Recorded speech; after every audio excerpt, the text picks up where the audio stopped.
Coming up on WMBD News at noon, a local electric car company could soon be expanding. We'll tell you how that decision could impact Central Illinois. Also, a local university is pushing for students to return this fall. We've got the plan that students will follow when classes pick back up. And a popular restaurant in the area is taking some extra measures after an employee was tested positive for COVID-19. We'll tell you how they're now handling that situation.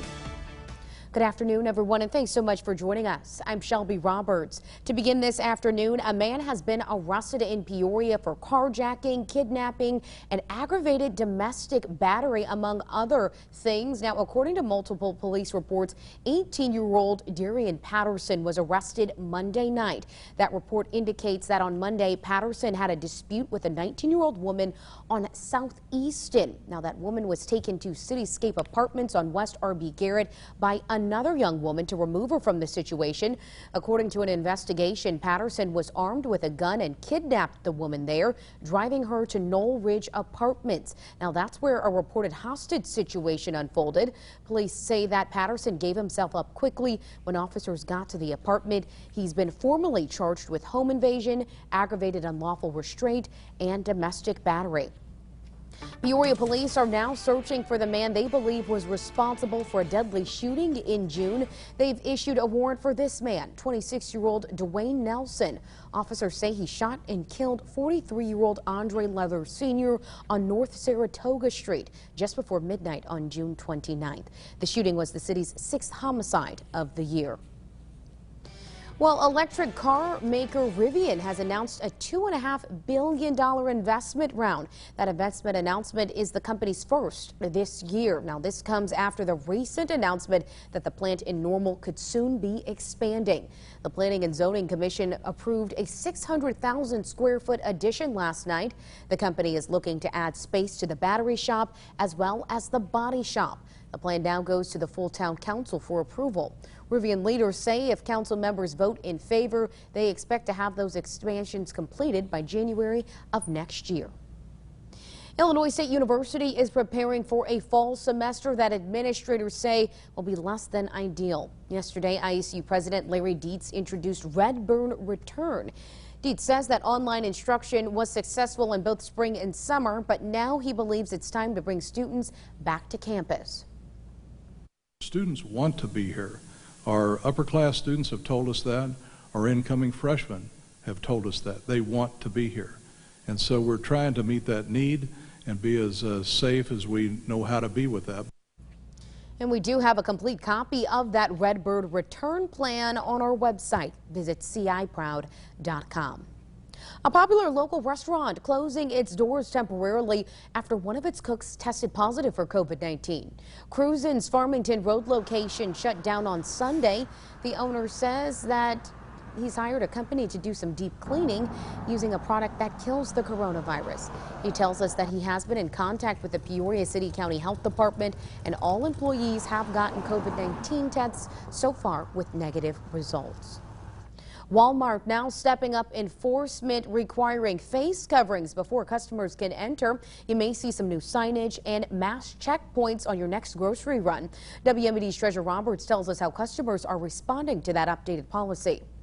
Central Illinois Walmart's beefing up mask enforcement. If you don't have a mask or wear a mask, and then they tell you to go get one from home or before you come back to the store. Facebook posts from Walmart locations in Peoria, Bloomington, and Normal alert customers. Only one door is available for entry and face coverings are mandatory. Shoppers say the company is setting a good example. It's a good start, especially for a big company like this to initiate something that large. Signs plastered near the front entrance reminding customers of the new policy and greeters checking for compliance. They're doing the right thing, keeping other people protected, so props to them. I asked Walmart staff at the Allen Road location in Peoria if customers will be turned away without face coverings. Staff there say even though Walmart is making this a mandate, they can't force people to wear a mask, especially if they have health issues or certain religious beliefs. And that was Treasurer Roberts reporting. In other news, those that live in Washington are being required to reduce their water usage for the rest of the month. The city is performing maintenance on the water tower there. Officials say it's getting a fresh coat of paint and a new logo. Mayor Gary Manier says that work is causing concern about the city's water flow, so he wants residents to help conserve the water. For more on this story, including how the mayor says you can help save the water, head on over to our website, ciproud.com. Also in Washington, new art is coming to the area, showcasing part of the city's history. The mural is on Main Street on the Bronx Sports Center building. Now, when that mural is done, it'll feature William Holland. That's the founder of Washington. The Washington Historical Society brought Wall Dogs artists to town in order to give back to the community. Coordinators say that the mural will attract people to the downtown area in order to shop, eat at restaurants, and appreciate the community. We think that the history of any town is important, and I think it builds a sense of pride in your community to know where you came from and the people who built your community. And there's a countdown to the 2025 bicentennial event at the Washington Square tomorrow. The committee says that there'll be food trucks, music, shopping, and you can also watch some artists work on the mural. That event starts tomorrow morning at 11 a.m. Well, a grassroots initiative is coming to Alta Road in Peoria this fall, as trees will be planted along a sparse walking path. Now, area homeowners, local organizations, and Peoria Public Works are working together to make the half-mile stretch a little bit greener. Come this fall, the trail could be lined with 10 different young saplings. We're going to do it in several phases. So the first phase is going to go from Centerway to Case Creek, and it's going to be about 10 to 15 trees in the first phase. And workers are exploring adding oak, honey locust, Kentucky coffee trees, and other varieties that are suitable for the region's soil type and native to the state of Illinois. Farmers across central Illinois are thankful for the rain that we saw last night. Dry conditions and high temperatures lately have not done much to help the crops. Farm Bureau Manager Patrick Kirchhofer says what they really need right now are temperatures ranging from 60s to 80s, as well as water.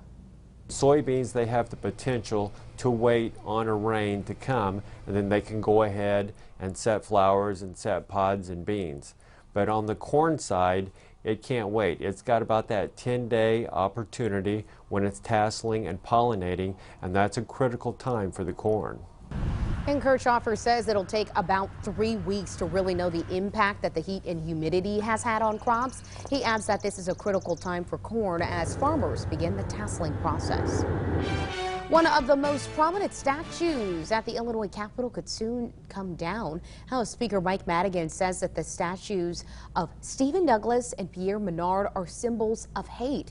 Madigan says he recently learned about Douglas's past as a slave owner in Mississippi, along with his cruel statements toward people of color. Now, the statue of Menard, an early Illinois lieutenant governor, shows him hovering over a Native American person. Madigan is asking state leaders to conduct a thorough review of all statues, portraits, and symbols on the Capitol grounds to make sure that inappropriate fixtures are removed.